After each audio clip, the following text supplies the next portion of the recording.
कहानी दिल से की गई मदद खुदा का इनाम। एक शांत और सुंदर गांव था, हरियाली से भरा, जहां लोग एक दूसरे की मदद करना अपना धर्म मानते थे। उसी गांव में अर्जुन नाम का एक मेहनती युवक रहता था। उसके माँ बाप की मौत बचपन में ही हो गई थी और तब से उसने खेतों की जिम्मेदारी अकेले उठा रखी थी। हर सुबह वह सूरज उगने से पहले उठता, हल लेकर खेतों की ओर निकल जाता और देर शाम तक पसीना बहाता। उसका सपना था कि वह अपनी जमीन को इतना उपजाऊ बना दे कि गांव के बाकी किसान भी उससे प्रेरित हों।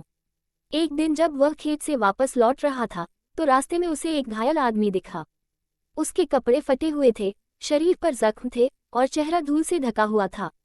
अर्जुन घबरा गया, लेकिन डर के बावजूद वह उसके पास गया। भाई, आपको क्या हुआ? अर्जुन ने पूछा। अर्जुन भी कुछ बोल नहीं पाया, बस आंखों में एक दर्द भरी चमक थी। अर्जुन ने उसे सहारा देकर उठाया, अपनी पानी की बोतल से मुंह गीला किया और घर ले गया। वहां उसने अजनबी की मरहम पट्टी की, उसे खाना खिलाया और जब तक वह ठीक नहीं हुआ तब तक उसकी सेवा करता रहा। कुछ दिनों बाद जब अजनबी ठीक हुआ तो उसने अर्जुन से कहा, तुमने बिना मुझे जाने मेरी जान बचाई। ये एहसान मैं कभी नहीं भूलूंगा। लेकिन अभी मुझे जाना होगा। जब जरूरत होगी मैं लौटकर जरूर आऊंगा। अर्जुन ने मुस्कुरा कर कहा, नेकी किसी पहचान की मोहताज नहीं होती। जाओ, भगवान तुम्हारा भला करे। समय बीतता गया। अर्जुन अपनी मेहनत में लगा रहा, लेकिन एक साल बहुत बुरा आया। बारिश नहीं हुई, खेत सूख गए, फसलें बर्बाद हो गईं। गांव में अकाल पड़ गया, लोग पलायन करने लगे। अर्जुन भी परेशान था, लेकिन उसने गांव छोड़ने का फैसला नहीं किया। एक दिन गांव में बड़ी बड़ी गाड़ियों का काफिला आया। लोग चौंक गए, इतने अमीर लोग हमारे गांव में।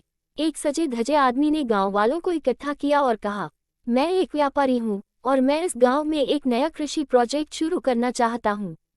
मैं चाहता हूं कि आप सब मेरे साथ जुड़ें और इस जमीन को फिर से हरा भरा बनाएं। लोग अभी सोच ही रहे थे कि वो व्यापारी अर्जुन के पास आया और मुस्कुराते हुए बोला, मुझे पहचाना? अर्जुन हैरान रह गया। वह वही अजनबी था जिसे उसने सालों पहले बचाया था।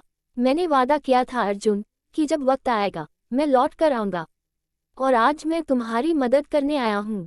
उसने पूरे गांव के लिए अनाज, बीज, पानी की टंकी और खेती के उपकरणों का इंतजाम किया। उसके प्रोजेक्ट से न सिर्फ अर्जुन की जमीन फिर से उपजाऊ बनी, बल्कि पूरे गांव में खुशहाली लौट आई। लोग कहते हैं अर्जुन की नेकी ने पूरे गांव का भाग्य बदल दिया। सीख, ये कहानी हमें सिखाती है कि बिना स्वार्थ के की गई मदद कभी बेकार नहीं जाती। नेकी का फल देर से सही, लेकिन जरूर मिलता है।